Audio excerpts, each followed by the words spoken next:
Hi, I'm Becky Meagher, and welcome to Transitions, Body, Mind, Spirit. Transitions. We all go through so many different transitions in our life. Maybe we're in kindergarten and decide we want to be a fireman, a firewoman, or maybe we want to change and grow up to be something else, and we keep on making different changes, transition, and I like to use the metaphor of triathlons, something I've been doing for 20-some years. And in a triathlon, the first thing you do is you swim, then you get out in a transition area, and then you get on the bicycle, and then a transition again, and then you're running. So it's a great metaphor for what happens in our life. And we have a prime example of somebody that started out doing triathlons and also now is graduating to something I don't even know that much about, and the ultra world of racing. So this is wonderful, and we have Nicholson. Nick, hello and welcome. Hey, great to be here. Yay. Well, first of all, a little background. Yeah. You were born and raised in Ashen City. I was, Yeah. about 25 minutes from here. Wow, Yeah. a real native. Yes. And then in school, in like high school and elementary school, did you do lots of sports and on the track team? No track team at our school, believe it or not. No track team at all? No track team at all. Wow. So I hope to remedy that one day. Yeah. But I did baseball, football, just the regular sports, but no running. Okay. Wow. And then you went to a little college there? Yep, I went to MTSU. They actually had as one of the physical education requirements, I picked a running class and got into running there. I'd always ran a little bit and did some 5Ks, but that really got me into it a lot more and got to meet a lot more runners. Yeah. And then tell us about how that grew into maybe doing something more than a 5K. Yeah, I wanted, when I got out of school, I moved back to Nashville. I wanted to, get into some 5 and 10Ks, so I met up with the Nashville Striders. So I started running with them, and we did a 5K every Saturday morning. And 5K is about 3 miles, right? Yep, 3.1 miles. The folks out there don't know what the K thing is. And most of the day when we finished, about the same time, there would be another group of Nashville Striders doing the 11.2 mile loop in the park, and that just Percy Warner Park. Percy Warner Park. That blew my mind that they were running 11.2 miles. I just could not believe it. And there's uphill there too. And there's tons of hills. Yes. And they were smiling, and I'm like, I'm running 3 miles and it's killing me, and these folks are doing 11 and are just loving it. So that kind of led into some more running. I took some classes with Fleet Feet. They have a speed session, and so that led into a marathon. I finally worked my way up to a marathon. A full marathon? Full marathon. Wow. And then at the speed sessions, I met a girl that was doing a 50K, and I'd never ever heard of that distance, which is 31.1 mile, I think. And a marathon is how many miles? 26.2. Okay. Anything over a marathon is considered an ultra run.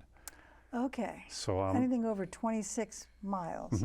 Yeah. Yeah. And usually they're on trails, but not always. And so that led into me trying to figure out, can this even be done? I just thought it was impossible, but then I found out there's just tons of people doing it. Some of the Striders got me together with the trail ultra runners so we could pick their brain, and I would go Sunday mornings and run with them. Another friend of mine, Diane Taylor, was always at the Striders event, and whenever I would see her, I literally stalked her, and our big joke was she was going to get a restraining order, but I would just stop her and pick my brain. But she's a wonderful person. She's very encouraging.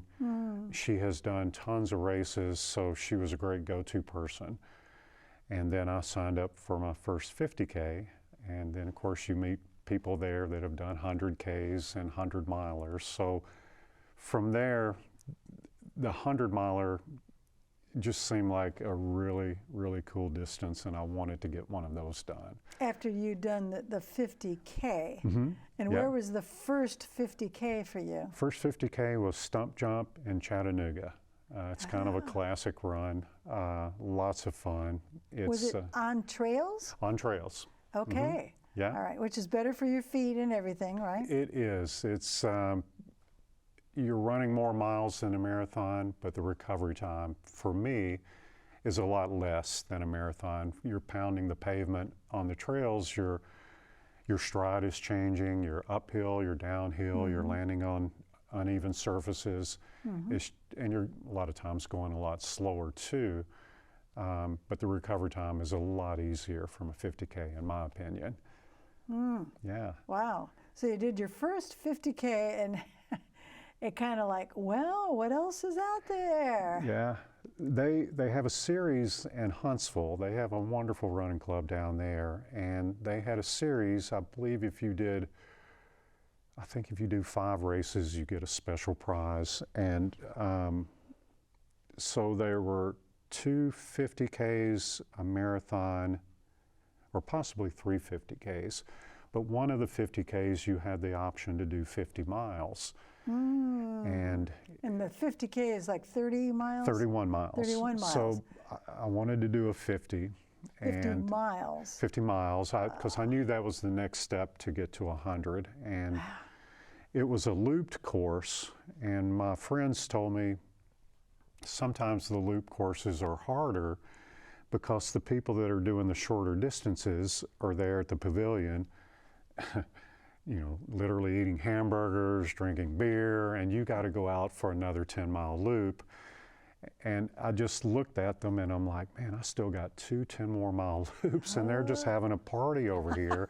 I just turned my back to them and just kept going, and I was DFL, dead effing last. But I made it. I finished. Yeah, another guy and I both finished and you together. Were last place. Finished. Happiest day of my life.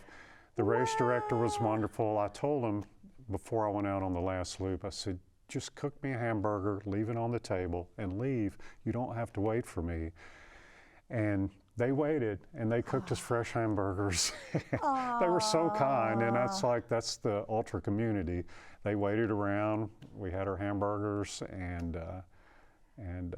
Wow, they took care of you. Yeah, very last people. So I did that series, and that I built a lot of miles in a short amount of time. That was in Alabama. That was in Alabama. Most of the races are there, and then that led to my first 100-miler. And after the 100... Wait a second. First 100, where was the first 100 mile? First 100 was 100 mile. South Carolina, and it was another looped race. And my buddy that I drove over with did the 100K. So you come back to the campground every loop, and I would go up to our car in a little camp area and the picnic table and get extra food if I needed it or whatever I needed. And he was finished in the car sleeping, and it was so discouraging. I wanted to be sleeping so bad, but I went ahead and finished. And then 100 mile. 100 miles. 100 mile. And then you were going to explain also, I mean, this world of ultra is, I think you have some shoes that for the 100 mile, did you have to clip your shoes, or was it something beyond that? No, for the 100 miles, my feet swell, not everybody's, but a lot of people bring a couple different pairs of shoes if you're doing a loop race. Okay. It's just really nice that foam starts compressing, and it's really nice to change into a fresh pair of shoes. They may wear a little different, it changes your stride a little bit. And so you can take the time to change shoes. Yeah. And maybe a different insert in them that are? Possibly a different insert. Okay. I did that before also. Okay, and then but 100 miles, I mean, that's, and again, this is not on pavement, it's on trails. On trails. Mm-hmm. Okay. Yeah. Wow. So you're going all night long. Sleep deprivation is really tough. All night on trails. I mean, how can you see? You use headlamps. I like to find a buddy to run with, and you leapfrog people all day long, and you get to meet them and talk to them. And I got to where it was getting dark, and I met another person from the Carolinas, and he and I decided to run together through the night. We're both getting really sleepy. And he had a pacer to come out, and the pacers are fresh. They've been sleeping. They're there to keep you going in that period of night when you're just so tired, all you want to do is just sit down on the trail and go to sleep.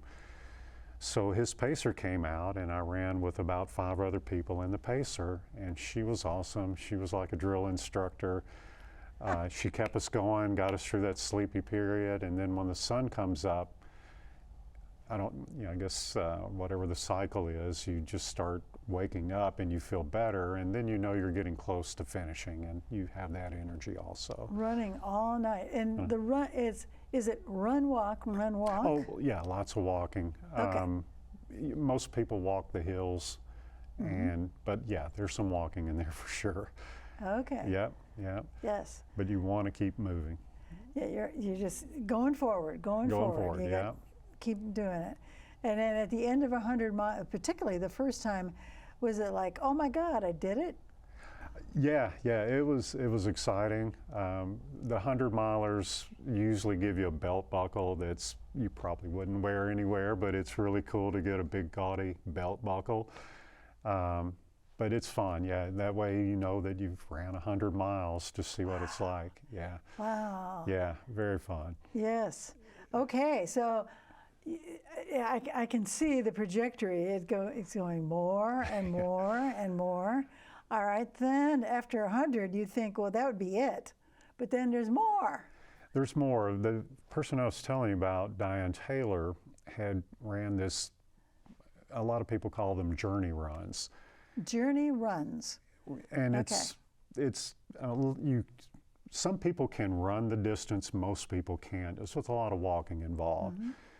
And she lived in Nashville part of the time, and she lived in Knoxville part of the time. But when she was in Knoxville and I didn't see her for a whole year, she would email me about this race called the Last Annual Vol State. It's not the last annual, they just name it that. And she kept planting the seed. And a friend and I were getting older, and we're like, man, she talks about this race. We've heard about it.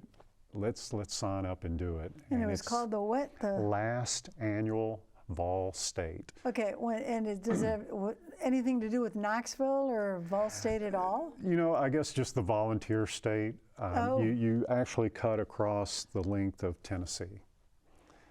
Do you go the length of Tennessee? You start, you cross over the Missouri River, you touch in Missouri, you come down through Martin, Tennessee, all the way down south, and then you cut over and dip down into Alabama and Georgia and finish. God. So you cover a lot of small towns out in West Tennessee that I've never been to in my life, and you're spending a lot of time going through those towns. And how many miles is the Vol State one then? That one it's based on pi, so technically it's infinite, but it's 314 miles. 314 miles. Now, are people racing or they're just completing? Most of us, the mortals, are just completing. But there are people that race it, and I think the record is just under 4 days, which they're literally running 90 to 100 miles a day with no support. Some have support, some don't. But those folks are phenomenal. I mean, they go and go and go, and they barely sleep. But they get it done in less than 4 days. You get 10 days to complete the race. 10 days. I think the average is probably, I'm guessing, 6.5 days. The first one took me just over 8 days to finish. Okay. Yep. All right. And do they have a cutoff? They do at 10 days, which makes it approximately through 31.4 miles per day that you have to complete every day. Yep. All right. And is this where you were talking about road angels? There are. So tell us what the road angels and the Vol State race is. It's the most incredible thing. There's long stretches with no stores. So this race has been going on for years, and the people in the towns have gotten involved. One of the towns has a big, huge pavilion in their park that they do farmers markets. Well, during the race, they set up everything a racer needs, so you can come there and sleep under the pavilion. Another town clears out their fire department, sets up cots. They have all the food, anything you can And need. I think we have some pictures of that too, yeah. Yeah. So, and then in between those towns, there's the Peach Cup man, for example. He drives the length of the race course for the entire 10 days with coolers of ice cold peach cups. And Peach cups? yeah, cups of peaches. Oh. They're delightful after running and drinking Gatorade and everything. You might be going at 2 o'clock at night in the morning and you see an arrow spray painted on the road and what's it pointing to? And you go into the ditch, move the brush back, and there's a fully stocked cooler in the middle of nowhere with Gatorade, fresh fruit. There's people in their homes. We stopped at one home. He had a sign on his mailbox, "Vol Staters, welcome here. Please enjoy my carport." So we go up his carport at 11:30 at night, and we're taking naps and eating and taking care of our feet. We can hear him playing guitar. Turns out he's playing guitar to his granddaughter, but he comes out at midnight and introduces himself and asks us where we're from. Wow. And enjoy yourselves. I'm going to bed. Stay here as long as you want. Complete stranger, but so this kind happens of out in the way. race Yeah. is, you have days to complete it, but you can rest. You can rest, and absolutely. I think you were talking about like somebody saw next to a garbage can a big old mattress, and she just rested on that. She did. I think we have a picture of that too. It's like wherever you can find a space, you just kind of fold up. Is that right? You do. There are hotels along the way. You can do hotels. Sometimes it's just more convenient to sleep an hour at a place. You're continually looking for places to sleep where nobody will bother you. A lot of people choose graveyards. They have the pavilions. It's peaceful. Nobody bothers you. A lot of people, the churches are very kind. You can go to their front porch and stay there. Of course, every small town has a Dollar General where you stock up, and if the Dollar General manager's kind enough, most of them are, they will let you hang out on their front area and rest and eat, and as long as you clean everything up. Some people just sleep on the side of the road. Like homeless. Like homeless. I asked a friend on the bus ride out there, he said, "Look over there, that abandoned gas station would be a perfect place to sleep." And I looked at him like he was crazy because the pumps and the pavilion were only 20 feet off the road. Kind of sad, but he said, if you're homeless, nobody pays attention to you, so they don't bother you there. So you're constantly looking for places. My friend, we met her in a small town, and she had planned on getting a hotel there, but it had filled up. She was very bummed. She was very tired. She was going to have to go 10 more miles that night and was totally exhausted. So we head out of town together and come to one of these kind of yard sale stores. And they had some mattresses stacked up and some couches, and she was so ecstatic.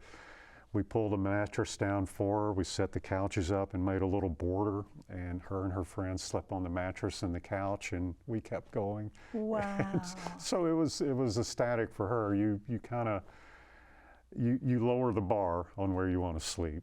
So yeah. So tell me, what is you packing on your body to do this?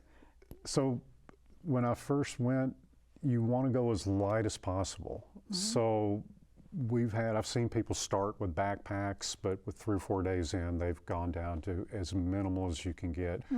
You want to have, the main items are foot repair items. You want to have some type of water system because there's long stretches with no water. Most people, to sleep, they'll either use a contractor's trash bag. They're really huge. You can just roll them up really tiny and sleep in And them. they're carrying a trash bag on them when they're running. On them, yep. Or an emergency bivvy, which is kind of a fancier trash bag is all it is. Okay. Extremely light. You can also use that as a pad if you lay down in the grass. You don't want to get chiggers anywhere. Ooh, Yeah. So that, and you know, you can carry a change of clothes, but again, that's heavy. One of the veterans told me he just goes into Dollar General, buys some clothes off the rack, throws his old ones away, and just keeps on going. This is wow. So, yeah, So this is one race, all right, and then the creator of this race created something else that there are no road angels.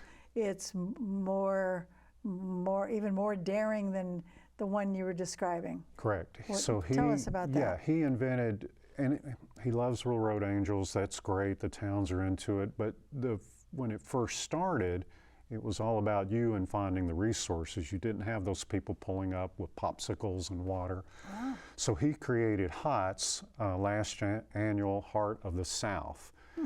So that race, you don't know what the route is going to be until the day you get there. So you get on the bus that morning and you drive for 310 to 350 miles to your destination, then they give you the route. So he did that so you wouldn't have the road angels and you would have the experience of finding everything on your own. Whoa, so the bus takes you and drives you 300 miles? Is that what I heard? It does, yep. It drives you to the destination. The year I did it, we went to just west of Memphis, stayed in a hotel there. He took us over to the Arkansas border, let us out. We had the maps from that night and we took off. And the few years it started, I think in Virginia, East Tennessee, you know, it could be anywhere within that little rim. Wow. Yeah. And is that the race that you cut your shoes up? No, he did another race.